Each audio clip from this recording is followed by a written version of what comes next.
Quarter now. Drew Brees, a little play action fake. Who's he looking for? Emmanuel Sanders, the Robert Ory of wide receivers. He gets in the end zone. He had 60 catches on the season for $500,000. There was a lot of bonuses being hit yesterday. I see you, Emmanuel. Let me host. I love that Nate knows all of that information. Oh, yeah. I love that, man. I love the little details within the contracts and guys balling out and achieving those goals, those financial goals. Taysom Hill, he gets in the end zone. The Saints win. They win big, 33-7. They How about that? Saints look good. They're 12-4. Yeah, and they have the Bears. Yep, they clinched the 2 seed. Wild card weekend. Tom Pelissero joining us right now. Tom, Saints look good. They were without their 2 best players. They somehow did it. Ty Montgomery, a 100-yard game with everybody out due to COVID-19. What is the latest on New Orleans set to face Chicago here this week? Okay, the Saints got a gift from the NFL schedule makers. Their wildcard playoff game against the Bears is at 4:40 p.m. Eastern on Sunday. That is 10 days after Alvin Kamara first tested positive for COVID-19, which means he now has a chance to get back and play in that game, which he would not have been able to do if the game had been scheduled on Saturday. Now, this does not necessarily mean that Kamara will play. He needs to remain asymptomatic. He has to pass a cardiac screening, get full medical clearance, but this is the possibility that the Saints had been hoping for. As for their other running backs, including Latavius Murray, they are all eligible to rejoin the team midweek and play on Sunday as long as they continue to test negative. This is all, of course, good news for a Saints team that also is anticipating getting a boost with the return of wide receiver Michael Thomas from injured reserve. Okay. Getting healthy at the right time. Their defense looked incredible yet again in a season finale win for the regular season. Appreciate you, Tom. Talk to you in a bit. That game, of course, will be played on Fox at 4:40 p.m. Eastern on Sunday. Okay, Shregs, let's go west. Seahawks 49ers. Let's see it. Seahawks still had a chance at the number 1 seed here. Had the situation been the Packers lose, Seahawks win, Saints lose, Seahawks were sitting number. That's why you had 2 scores up in the top left for Fox yesterday during this game. But the 49ers came out looking to win as well. They were up 16-12 late, 4th quarter, 4th and goal. This is everything. Russell Wilson goes back, throws it, lofts it, and who's he hit?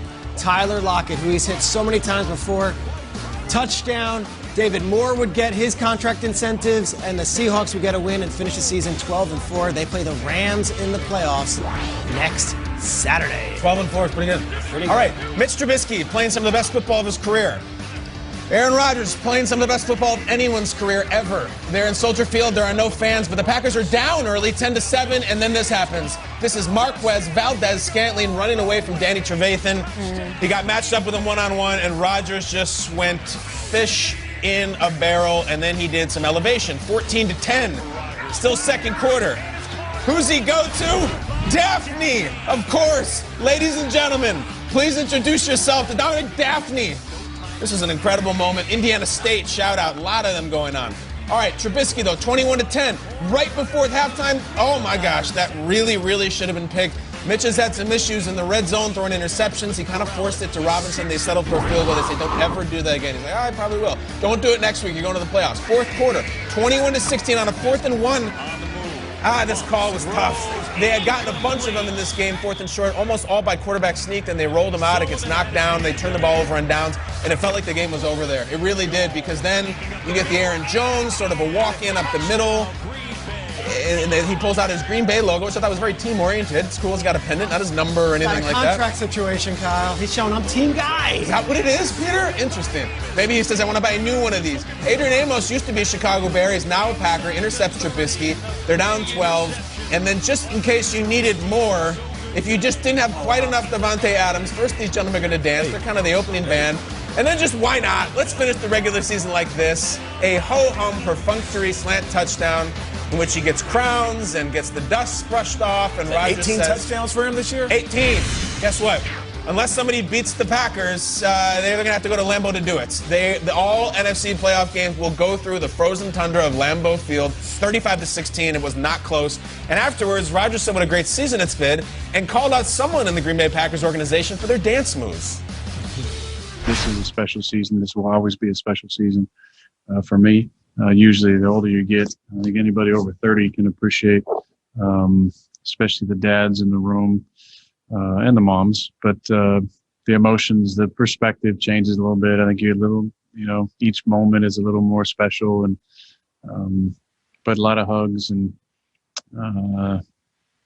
couple dance moves from the floor. I will, I don't like to share too much from the locker room, but I do think somebody should ask him to show some of the dance moves that he performed. We will celebrate this, and we're happy that the road to Tampa goes through Lambeau.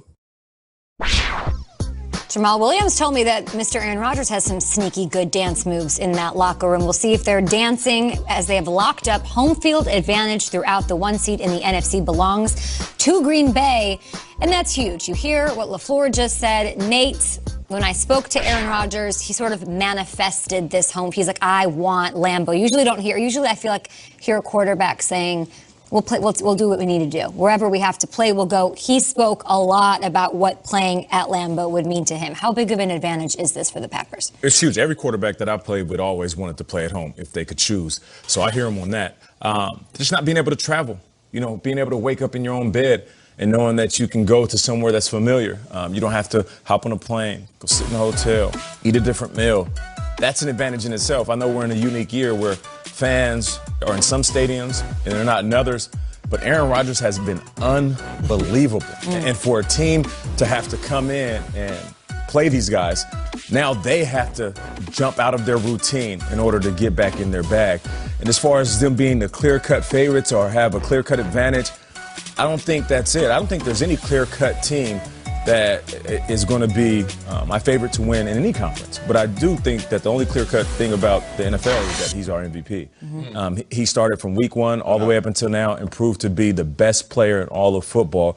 And just imagine he did all this without them addressing other positions in the draft. But guess what? Aaron Rodgers is so good. They got a backup running back and a backup quarterback, and he still proved to be the best quarterback in the league. He just finished the season with 4,300 passing yards, 48 touchdowns, the most he's ever thrown. 48 touchdowns is like 6th all-time in a season, and 5 interceptions. It's one of the best quarterback seasons we've ever seen, and yeah, they're home, and they're really good at home, and they're red hot, and they all like each other, and they dance, and they have a good time, and they've got the mojo going where there's been no conflict whatsoever, and he does simply own Soldier Field. Let's see the Valdez-Scantling touchdown again. This one was a thing of beauty. The game was very close at this point, and this one kind of gave them the edge early, and you're like, all right, and that put him at 46, the most touchdowns. It was so reminiscent of Week 17, 7 years ago. Can I bring it up? It was for the NFC North title on the line. Rodgers to Randall Cobb. It's a very similar pass. It's up the middle, and for Bears fans, it's up the gut. I just, as a Bears fan, I don't know how you could wake up this morning and say that we've got a shot against this guy in our own building. Tough. Time and time again, Rodgers walks into Soldier Field, fans or no fans, and just continues to just show his dominance. They're the top team in the NFC. I don't think it's close, but they got embarrassed last year in the NFC Championship game. Let's see if they can reverse that feeling this year. Triggs, Aaron is like, can the NFC Championship game actually be played at Soldier Field? We're not even showing the one that Marquez Valdez-Scantling dropped. I mean, like it was the perfect pass. Yeah. So listen, Rodgers gets asked for years about why do you only have 1 ring? Why this? Why he gets asked. And often he will bring up all these title games are never in Green Bay. Like they're in Atlanta and they're in San Francisco. I mean, they're all Seattle. They're places that he doesn't have that before. He's never lost a title game in Green Bay. And in a year when home field advantage is kind of up in the air, right now.